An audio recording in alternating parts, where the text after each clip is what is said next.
By the way, that is a lot of fake news back there. That's a Computer hackers come and go. Cybercriminal masterminds like Yevgeny Mikhailovich Bogachev, however, are a dime a dozen. This Russian tech whiz infiltrated the U.S. government in ways we didn't think were possible. With one of the most sophisticated Trojan horse programs ever created, Yevgeny caused over $100 million in financial damages. But that's not what made him so famous in the hacking community. No. It was his alleged involvement in the manipulated 2016 American presidential election. The FBI has been hunting this man for years. He's still on the run, but they're getting closer with every passing day.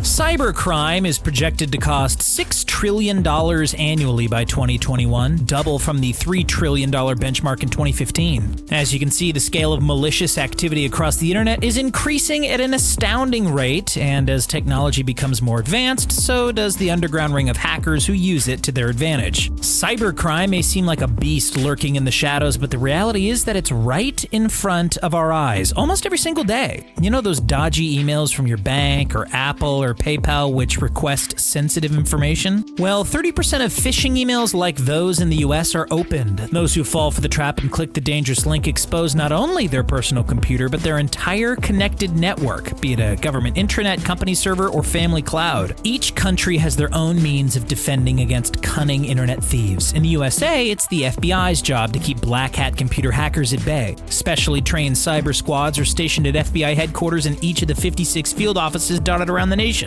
tasked with putting a halt to computer intrusions. In 2019 alone, the FBI reported 467,352 digital scam complaints, 1,300 incidents per day. Some attack businesses, other attack banks or individuals, but sometimes it's the government with the target on its back. The political realm isn't off limits in the world of cybercrime. In 2017, French President Emmanuel Macron had his emails broken into. The content was posted online just days before he was due to go head-to-head with his political opponent. France isn't the only nation at war with digital hackers either. In 2016, in the midst of the American election, which centered around the eventual victor Donald Trump and lead opponent Hillary Clinton, one particular hacker, Yevgeny Bogachev, was the scapegoat hacker identified with affecting the results of the polls in a never-before-seen government manipulation. Before we dive headfirst into the series of events that led to ongoing 2016 election meddling, let's rewind. Who is this notorious hacker that the FBI so desperately seeks to catch? How did Bogachev's hacking journey play out, and where is he now? We don't know the answer to that last question, and perhaps we never will, because this computer whiz is still on the run. What we do know, however, is how he found himself in a position to need to be on the run in the first place. The first thing to realize is that Bogachev wasn't alone. Not then, and likely not now. He was part of a notorious Eastern European organized cybercrime gang known affectionately as the Business Club. While the moniker might suggest that they're no more threatening than a model UN group of high schoolers, the FBI quickly learned not to take them lightly. The Business Club stole $100 million from banks and businesses worldwide as they worked closely with phantom Chinese firms that sat near Russia's far eastern border. A core group of about 6 people led the operation, supported by a wider network of about 50 others. They mainly worked regular 9 to 5 hour Monday through Friday days and targeted banks based on their time zone: Australian and Asian banks in the morning, European banks in the afternoon, and US banks thereafter, all of which would be attacked just as the business day began at the respective country. Each Business Club member brought their very own cybercrime specialty to the table, be it tech support, third-party software suppliers, or those responsible for recruiting money mules. Becoming a member was relatively straightforward. Just fork over the initial membership fee and sign a profit-sharing agreement. Despite high-profile law enforcement warrants and multi-million-dollar rewards, little has been shared about the day-to-day operations of the Business Club apart from that. They're resourceful and stealthy, that's beyond doubt. Once the FBI caught on to the works of the Business Club and did some digging, James Craig, a rookie agent in the FBI's Omaha office, noticed a pattern. A number of companies and banks had been infected with the same malware, something called the Zeus Trojan horse. Zeus was a persistent and highly sophisticated malware, and it was well respected in the hacking community. Its creator, however, was a ghost for years. He was only known online under his aliases Slavic or Lucky12345, or a dozen other names that he picked and chose from. Slavic, just like the cybercrime sector, was relentless. Through relatively simple means like fake IRS emails or fraudulent UPS shipping notices that tricked recipients into downloading a file, Zeus would be downloaded onto the user's computer. Once Zeus had infiltrated your desktop, there was no going back. Using Zeus, hackers could remotely hijack websites, record usernames, passwords, and PIN numbers, not to mention manipulate the user's interface. Slavic regularly updated the Zeus code, constantly beta testing new features to improve its criminal potential and make it more difficult to crack.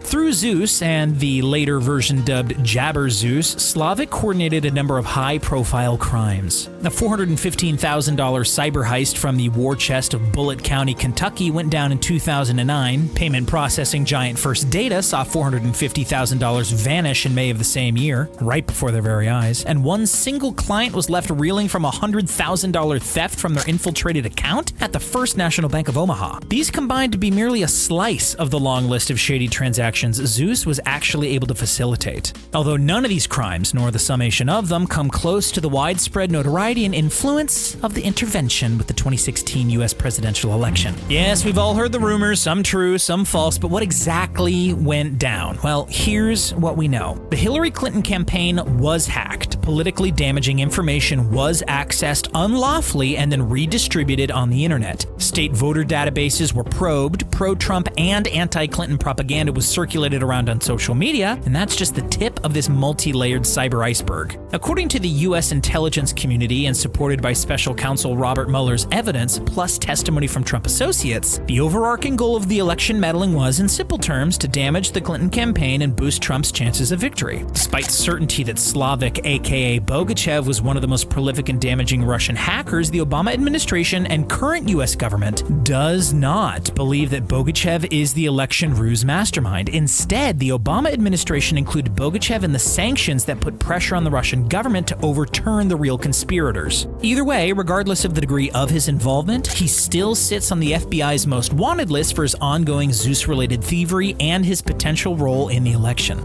Even though Slavic's name was popping up with red flags all over the place, he'd actually taken a step back from hacking years earlier. You see, he'd condensed his malware operation and turned it into a fully fledged, although still very illegal, business. In 2010, Slavic announced his retirement online and then released what security researchers called Zeus 2.1. The 2.1 version malware is protected by an encryption key, meaning that it couldn't be spread without his knowledge. Only one approved copy could be operated per person. So Slavic would sell copies with a price tag upwards of 10 grand each. At this point, he'd effectively become the supplier, with a number of Russian and Ukrainian hackers using it to their advantage. On the streets, the so-called money mules, the people who'd use fraudulent information to take out cash, operated in Romania, the Czech Republic, the United Kingdom, Ukraine, and Russia.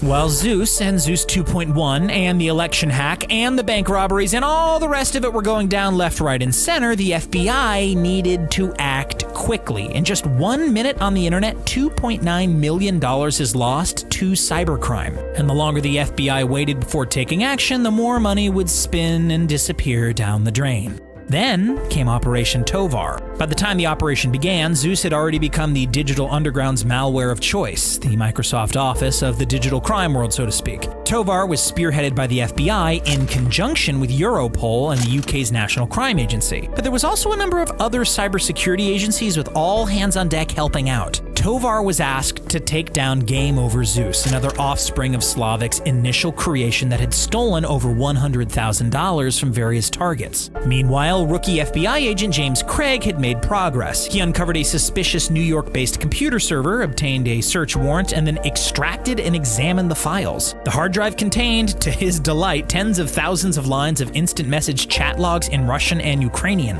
The entire roadmap of their operation that could bring Zeus, Slavic, the business club, and everyone else involved down. After thorough analysis had been carried out, the FBI believed they'd finally discovered their key suspect, one Evgeny Mikhailovich Bogachev. In 2015, the United States Transnational Organized Crime Rewards Program announced a $3 million bounty for information leading to his arrest or conviction. Why such a high price? Because they already had been chasing him up to that point for 3 years. Thanks to his role as the core architect of Zeus, a federal grand jury in the District of Nebraska indicted Bogachev on a number of charges back in August of 2012. Those charges included conspiracy to participate in racketeering activity, bank fraud, conspiracy to violate the Computer Fraud and Abuse Act, conspiracy to violate the Identity Theft and Assumption Deterrence Act, and aggravated identity theft. In other words, a seriously long rap sheet. Further indictments came in 2014, including money laundering, and yet still, he was nowhere to be found. He remains on the FBI's 10 most wanted black hat hackers list to this day and is considered a flight risk.